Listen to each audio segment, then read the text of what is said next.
بسم اللہ الرحمن الرحیم۔ السلام علیکم ورحمۃ اللہ وبرکاتہ۔ آج ہم بات کریں گے صدقہ کے بارے میں، ایک ایسی عبادت جو نہ صرف ہمارے دلوں کو صاف کرتی ہے بلکہ مال میں برکت لاتی ہے اور آخرت میں بڑا اجر بھی دیتی ہے۔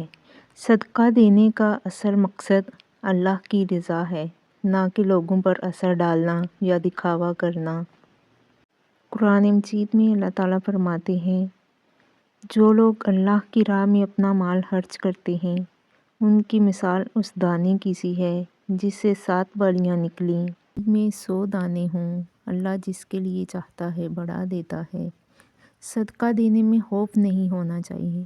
بعض لوگ سوچتے کہ مال دینے سے کمی آ جائے گی، لیکن اللہ تعالیٰ فرماتے ہیں، شیطان تمہیں فقر سے ڈراتا ہے اور بے حیائی کا حکم دیتا ہے، جبکہ اللہ تم سے مغفرت اور فضل کا وعدہ کرتا ہے۔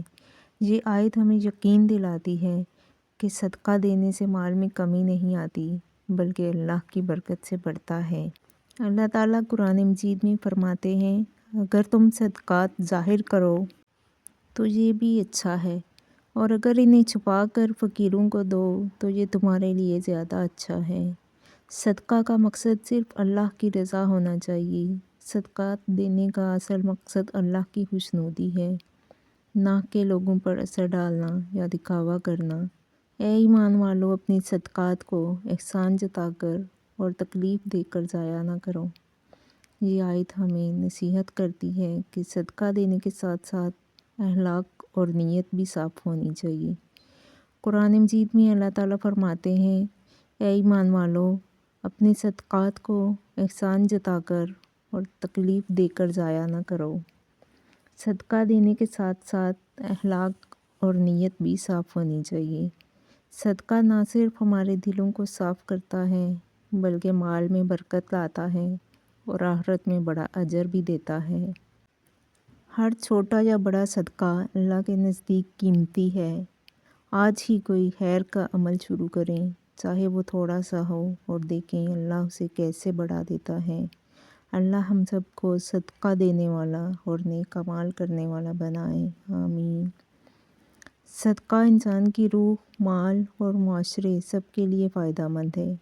قرآن ہمیں بار بار یاد دلاتا ہے کہ صدقہ دینے سے دل صاف ہوتے ہیں، مال میں برکت آتی ہے۔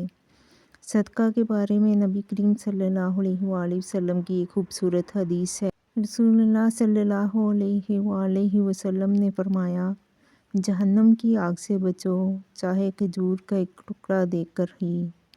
صدقہ کے بارے میں ایک اور حدیث میں نبی کریم صلی اللہ علیہ وآلہ وسلم نے فرمایا، صدقہ گناہوں کو اس طرح مٹا دیتا ہے جیسے پانی آگ کو بجھا دیتا ہے، اس لیے ہمیں صدقہ ضرور کرنا چاہیے۔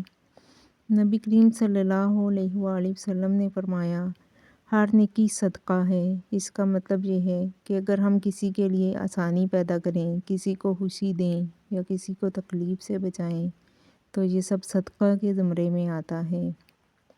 حدیث میں آتا ہے، صدقہ مال کو کم نہیں کرتا۔ اس حدیث سے ہمیں پتہ چلتا ہے کہ صدقہ دینے سے مال میں کمی نہیں آتی بلکہ اللہ تعالیٰ اس میں برکت عطا کرتا ہے۔ صدقہ کے بے شمار فائدے ہیں، جن میں سے چند یہ ہیں۔ نمبر 1، صدقہ گناہوں کا کفارہ بنتا ہے۔ نمبر 2، صدقہ مصیبتوں اور بلاؤں کو دور کرتا ہے۔ نمبر 3، صدقہ رزق میں برکت کا سبب بنتا ہے۔ صدقہ دل کو سکون عطا کرتا ہے۔ قیامت کے دن صدقہ انسان کے لیے سایہ بنے گا۔ صدقہ صرف پیسہ نہیں ہوتا۔ نبی کریم صلی اللہ علیہ وآلہ وسلم نے فرمایا، تمہارا اپنے بھائی کے لیے مسکرانا بھی صدقہ ہے۔ سوچئے، مسکرانا، اچھی بات کہنا، راستے سے تکلیف دہ چیز کو ہٹانا، یہ سب صدقہ کے زمرے میں آتا ہے۔ اچھی بات کو پھیلانا بھی صدقہ جاریہ ہے۔ ویڈیو کو زیادہ سے زیادہ لائک کریں، شیئر کریں۔ بہت شکریہ۔ اللہ حافظ۔